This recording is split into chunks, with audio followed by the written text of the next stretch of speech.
Bismillahirrahmanirrahim. Assalamualaikum warahmatullahi wabarakatuh. Hari ini kita akan belajar tentang decision support system dengan materi decision making system and model. Jadi kalau kemarin ada tugas ya di Google Classroom terkait step by step dalam menyusun sebuah DSS. Nah, di sini akan dijelaskan bagaimana sebetulnya tahapan-tahapan yang harus dilakukan untuk membuat suatu sistem pendukung keputusan atau DSS. Nah, ini saya ambil dari buku yang dari Ephraim Turban itu terkait dari sistem dan lingkungan suatu DSS. Jadi di sini kadang-kadang terdapat ada vendors yang orang-orang yang berkepentingan. Kalau misalkan ada kondisinya seperti apa, customernya, pemerintahan, ada kompetitor, ada bank, ada di sini stockholder, ada sistem mundurin di luar. Tetapi secara umum, sama seperti kita belajar algoritma dan pemrograman, suatu sistem itu secara khusus, secara umum ya, secara umum dibagi-bagi menjadi 3 bagian. Yaitu ada input, ada proses, ada output. Nah, masalahnya sekarang inputnya apa saja nih? Ada dari data material mentah, kemudian nanti di sini ada biaya butuh apa saja, resource-nya apa saja. Nah, kemudian ini semua diproses, prosedurnya seperti apa, programnya seperti apa, alatnya seperti apa, aktivitasnya seperti apa saja, kemudian keputusan yang akan diambilnya seperti apa. Nah, di sini adalah dari bagian pengambil keputusan nih, dari prosesnya. Nah, nanti dari sini outputnya, performanya bakal jadi lebih meningkat, ada produk yang sudah selesainya, servisnya tersampaikan dengan baik, nanti ada feedback berulang-ulang di sini. Ini adalah salah satu sistem dan lingkungannya. Nah, suatu sistem ini secara umum memang terjadi menjadi 3, yaitu input, proses, dan output. Nah, input ini adalah elemen yang masuk ke dalam sistem, proses ini yang mengkonversi atau memtransformasi input menjadi output, output itu mendeskripsikan produk yang sudah selesai. Ini dasar ya dalam pembuatan suatu sistem itu minimal ada 3. Jadi kalau misalkan dulu kita belajar Alpro, misalkan kita ingin mencari luas persegi panjang, inputnya ya panjang dan lebar, prosesnya luas itu sama dengan panjang kali lebar, output itu sama dengan luasnya itu sendiri. Nah, tapi dalam dunia nyata, kadang-kadang suatu sistem itu tidak sesimpel itu. Jadi walaupun kita sudah membuat input, proses, dan outputnya dengan jelas, nah kita juga perlu ada namanya feedback, yaitu aliran atau informasi dari output ke pengambilan keputusan yang memungkinkan memodifikasi input atau proses. Jadi kan, udah bagus nih, belum tentu kan nanti ada user yang menggunakan ada feedbacknya. Nah, environment ini sendiri terdiri dari elemen-elemen, mohon maaf ini kayak misalnya. Nah, environment ini sendiri terdiri dari elemen yang berada di luar tetapi mempengaruhi performa sistem. Kalau di sini kan dari luar, misalkan ada customer-nya, pemerintahannya, misalkan apakah melanggar dengan undang-undang ITE atau tidak gitu. Nah, environment-nya seperti itu. Jadi dalam pembuat suatu sistem ini, selain dari input, proses, dan output, ketika sudah launching ke pasar, kita perlu feedback dan perlu memperhatikan tentang environment atau lingkungan dari sistem yang kita buat itu sendiri. Nah, tipe dari sistem ini secara umum terbagi menjadi 2, yaitu sistem yang tertutup dan sistem yang terbuka. Sistem yang tertutup ini sistemnya yang berbasis ya udah informasi sajalah gitu. Independen, tidak membutuhkan input, tidak menghasilkan output bagi lingkungan luarnya. Gampangnya mah suatu sistem yang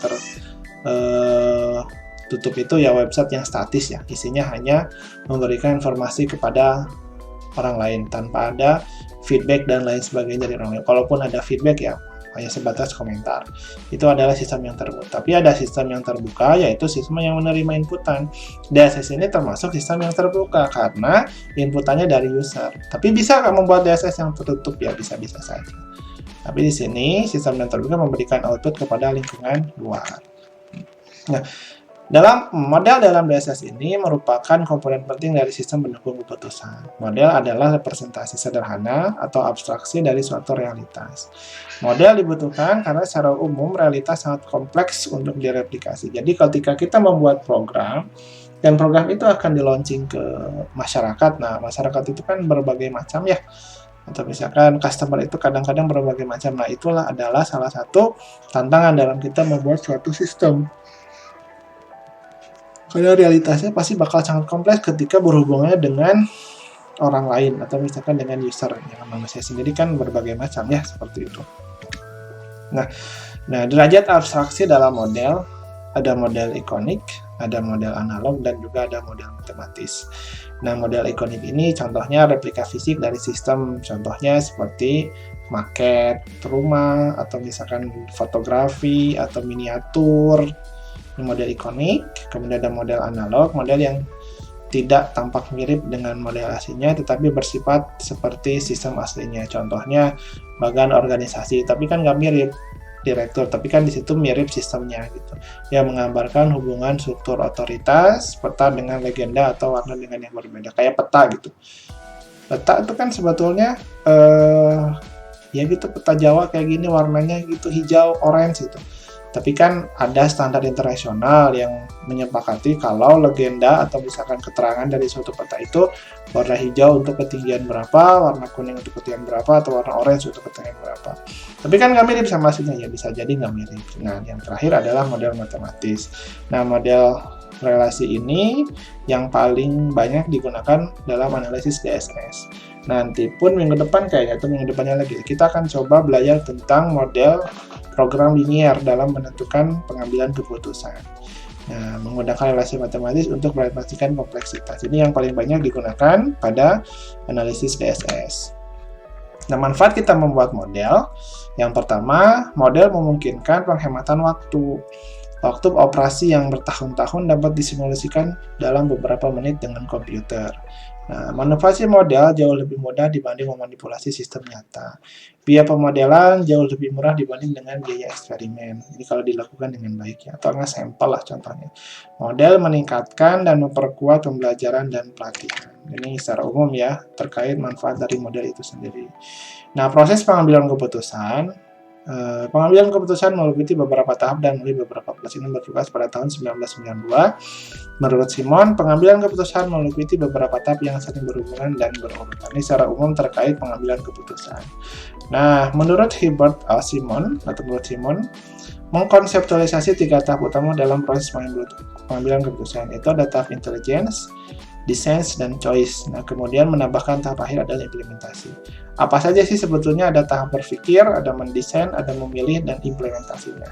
Nah, di sini ada 4 fase dalam pengambilan keputusan. Nah, di sini menurut tadi Simon ya, ada tahap intelligence itu apa? Nanti akan dijelaskan. Ada desain, ada choice. Nah, ini semua adalah pengambilan keputusan, problem solving-nya diimplementasi ketika ini semua sudah selesai. Jadi ini semua termasuk dalam problem solving-nya, memikirkan, kemudian mendesain, kemudian memilih. Di choice di sini di dalam pemilihan keputusan, nanti problem solving-nya ini semua setelah selesai diimplementasikan. Nah, secara definisi, fase intelligence ini merupakan proses penelusuran dan pendeteksian dari lingkup problematika serta proses pengenalan masalah. Data masukan diperoleh, diproses, dan diuji dalam rangka mengidentifikasikan masalah. Prosesnya, yang pertama mengobservasi lingkungan sekitar atau kondisi, kemudian menganalisis tujuan, mengumpulkan data, dan mengidentifikasi masalah. Ini adalah fase-fase intelijensi. Jadi proses penelusuran ini kira-kira latar belakangnya masalahnya seperti apa sih? Nah, fase-fase kita di mana berpikir, mau diapakan sih masalah data-data yang akan masuk nih. Kemudian contoh fishbone diagram. Di sini contoh bagian intelligence. Jadi yang di sini infrastrukturnya data-data inputannya dulu terkait kinerja layanan teknologi informasi yang tidak optimal. Masalahnya apa saja sih di sini? Contohnya dari segi infrastruktur dulu deh, katanya fasilitas posting tidak dapat generate data relasi proses untuk proses change dengan tiket. Masih ditemukan tiket bertipe problem yang tidak berrelasi dengan knowledge dan sistem tools ITSM. Kemudian ITSM itu information saya juga lupa. Coba ya. Saya pernah dengar gitu kepanjangan dari ITSM. Kepanjangan dari ITSM. Information Technology Service Management. Manajemen layanan teknologi informasi. Nah, kemudian belum tersedianya monitoring tools yang lengkap. Tools ITSM untuk proses manajemen konfigurasi tidak sesuai dengan kebutuhan. tidak adanya fitur untuk menguraikan aset dalam bentuk visual, tidak adanya modul untuk release manajemen. Di sini adalah tahap intelijen mengumpulkan data-data masalahnya apa aja sih gitu, dibagi-bagi ini dalam bidang infrastrukturnya, dalam bidang SDM-nya seperti ini, belum terpenuhinya jumlah SDM di divisi service manajemen, katanya di sini kan terkaitnya tentang layanan informasi ya, layanan teknologi informasi berarti di service manajemen. Load kerja yang nggak seimbang, misalnya ada yang kerja-kerja, ada yang nganggur-nganggur gitu, padahal gajinya sama gitu. Belum tersedianya tenaga ahli proses configuration management dan release management. Nah, kemudian ada best practice compliance. Di sini belum adanya evaluasi dan strategi perbaikan. Nah, yang tersedia aja nih waktu restore tidak memenuhi SLA, belum terpenuhinya target SLA. SLA apa? Kepanjangan dari SLA IT. Service Level Agreement. Nah, gitu. Ini dulu saya ingat ini teh di kuliah manajemen IT Service Management waktu itu saya belajar kuliah itu, tapi lupa lagi sih di sini. Tapi sekarang nggak akan ke sana. Nah, tahap selanjutnya setelah membahas tadi tentang data-data inputan masalah-masalah apa saja yang ada di tahap intelligence. Nah, fase perancangan atau design phase merupakan proses menemukan dan mengembangkan alternatif. Fase ini meliputi proses untuk mengerti masalah, menurunkan solusi, dan mengkaji kelayakan solusi. Prosesnya mengembangkan alternatif atau solusi, kemudian menganalisis potensi dari solusi, menciptakan model dari solusi, menguji kelayakan solusi, dan memvalidasi alternatif dari solusi itu sendiri. Dirancang nih kira-kira solusinya apa saja, potensinya dari solusi itu seperti apa, modelnya seperti apa, dan coba diuji di sini. Nah, kemudian setelah dari banyak solusi yang dipilih dari tahap desain, nah tahap selanjutnya adalah tahap pemilihan, yaitu choice phase. Nah, pada fase ini dilakukan proses pemilihan di antara berbagai alternatif tindakan yang mungkin dijalankan. Fase ini meliputi pencarian, evaluasi, dan rekomendasi solusi yang sesuai untuk model yang telah dibuat. Solusi dari model yang memperlibatkan hasil pada alternatif yang dipilih. Nih, sebagai contoh katanya semakin banyak yang bagus, intinya cari banyak-banyak manfaat dan paling sedikit yang jelek-jeleknya gitu. Cari lebih banyak yang bagus, lebih sedikit yang jelek gitu, cari yang paling banyak gitu. Kalau dalam misalkan dalam menentukan masalah, dalam mengambil keputusan itu cari yang paling sedikit mudaratnya dibanding banyak manfaatnya, katanya sih gitu ya. Jadi ada suatu masalah, carilah yang paling sedikit mudaratnya gitu. Walaupun banyak manfaatnya tetapi banyak mudaratnya, tapi pilih yang paling sedikit resikonya atau jelek-jeleknya. Nah, permasalahan dalam fase choice ini, bila kenyataan tidak sesuai dengan apa yang diharapkan, maka timbullah masalah. Di sini ada namanya bounded rationality atau rasionalisasi yang terbatas. Kapasitas manusia yang terbatas dibatasi oleh ini ada prasangka dan asumsi dari perbandingan. Kadang-kadang kalau terlalu banyak pilihan juga bikin jadi bingung ya, seperti itu. Nah, pengambilan keputusan pada tahap choice ini diambil dengan komitmen untuk melakukan tindakan, menentukan rencana. Nah, di sini nanti ada namanya analytical teknik, algoritma, heuristik, blind search, atau menganalisis kekuatannya akan seperti apa. Nah, fase terakhir adalah fase implementasi. Fase implementasi adalah tahap pelaksanaan dari keputusan yang telah diambil. Pada fase ini, perlu disusun serangkaian tindakan yang terencana, sehingga hasil keputusan dapat dipantau dan disesuaikan apabila diperlukan perbaikan. Nah, untuk melakukan solusi terpilih, beberapa hambatan yang biasanya terjadi adalah berkenaan dengan penolakan untuk melakukan perubahan, user training, dan dukungan dari manajemen yang lebih tinggi. Ini kalimatnya bisnis banget ya. Apa-apa, ini memang dasarnya saya ambil dari buku Irving Turban itu ya, seperti ini. Nah, di sini ada hubungan fase-fase pengambilan keputusan dalam DSS. Fase intelijen ini biasanya yang bergeraknya ini adalah data mining, OLAP, terus AN. Istilah ini saya udah banyak lupa. Tahap desain ini yang banyak mengambil keputusan ini adalah manajemen science, ANN singkatan dari apa ya? Ini istilah-istilah ini loh, layan teknologi service. Kalian juga pasti banyak yang aneh gitu.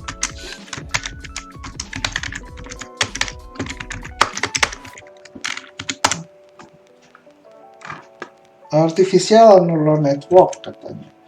Manajemen informasi sistem ya, kalau MIS, data mining, kepanjangan OLAP juga. Saya sering dengar loh dulu tuh. Online Analytical Processing, ACE. Kalau ERP, Enterprise kayaknya tuh kalau nggak salah ya. Kalau ini salah di dalam ini ya. ACE Electronic, enggak, bukan ini. Services.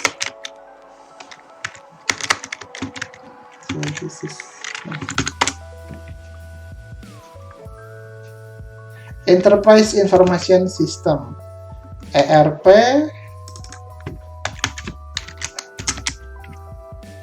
software ini, Enterprise Resource Planning, ERP.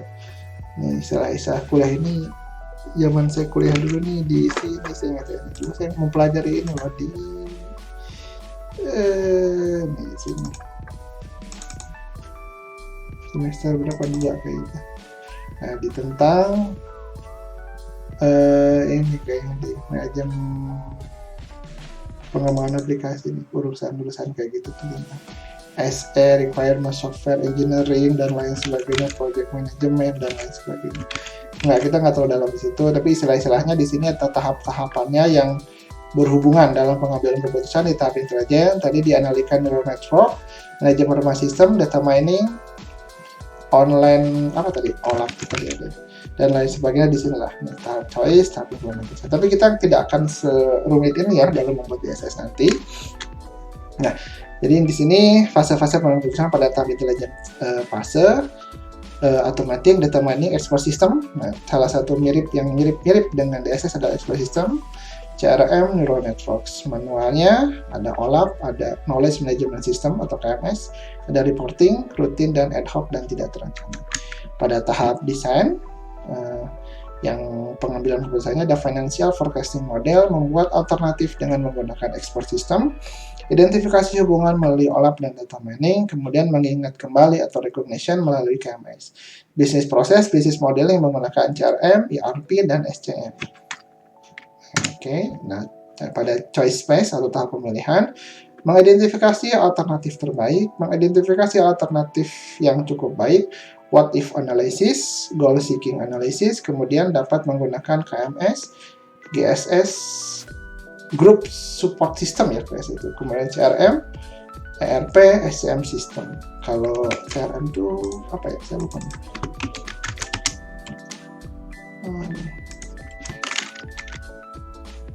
Customer Relationship Management. Kalau SCM, ini mungkin kalau yang lagi studi independen banyak di Supply Chain Management. Jadi tentang alur program seperti itu. Dan tahap implementasi meningkatkan komunikasi, kolaborasi training oleh knowledge management system, expert system, dan group support system. Nah, itu paling tahapan-tahapan dalam membuat DSS dari mulai tahap intelligence. Secara umum di sini mengumpulkan masalahnya apa saja, kemudian desain, mencoba mencari alternatif solusi, kemudian di sini tahap-tahap pemilihan dari beberapa alternatif yang dipilih di sini, kemudian setelah dipilih, coba diimplementasikan terhadap real dari masalah itu sendiri. Nah, pengambilan keputusan pada manusia ada dua gaya, ada gaya kognitif, apa yang menjadi dugaan orang, bagaimana semua itu diatur, dan juga kadang-kadang subjektif. Ada gaya keputusan, bagaimana menurut orang lain, bagaimana mereka bereaksi, kemudian heuristik, analytical, autokratik, demokratik, dan konsultatif. Ini ya, demokratif, yaudah keputusannya diambil aja dari banyak voting gitu misalkan, atau dari diskusi. Seperti itu. Oke, untuk sesi hari ini sih untuk materinya kayaknya nggak terlalu banyak, untuk seperti itu saja. Jadi kesimpulannya, pengambilan keputusan adalah memilih satu di antara beberapa rencana alternatif untuk mencapai tujuan atau beberapa tujuan. 4 fase pengambilan keputusan adalah intelligence, design, choice, dan implementation. Nah, sistem dibagi menjadi sistem tertutup dan sistem terbuka. Tadi ya, ada yang tertutup itu tidak memerlukan inputan, ya udahlah ngasih informasi saja, dan juga ada sistem yang terbuka. Nah, model yang digunakan untuk DSS ada yang sifatnya ikonik, analog, dan matematis. Tapi kita akan coba arahkan ke sifat matematis ya nanti. Pada fase intelligence, lingkungan luar diamati, tujuan organisasi dianalisis, dan masalah diidentifikasi. Pada fase perancangan, rencana alternatif mulai diusulkan, modelnya dibuat, dan hasilnya divalidasi. Pada fase pemilihan, keputusan diambil dengan komitmen melalui beberapa hasil simulasi. Pada fase akhir atau pada saat implementasi, solusi yang dipilih kemudian dieksekusi. Oke, itu saja mungkin yang bisa saya sampaikan hari ini. Saya akan coba iseng cek ya untuk yang tugas kemarin. Sebetulnya saya meminta ini sih, kalau nggak salah tugasnya teh tahapan-tahapan apa saja yang harus dilakukan dalam proses ini. Jelaskan pengambilan keputusan dan fase-fasenya. Sebutkan, berikan contoh 3 model yang biasa digunakan untuk dasar. Ada kan tadi ya. Jelaskan, lindungkan dalam fase desain dan diberikan atau dikasih seperti ini. Oke, saya minta nanti mungkin ada presentasi untuk yang nomor 4 dari tugas 3, bagaimana solusi yang sudah dipilih. Oke, itu saja mungkin yang bisa saya sampaikan untuk sesi hari ini. Terima kasih banyak atas perhatiannya. Mohon maaf kalau ada salah. Assalamualaikum warahmatullahi wabarakatuh.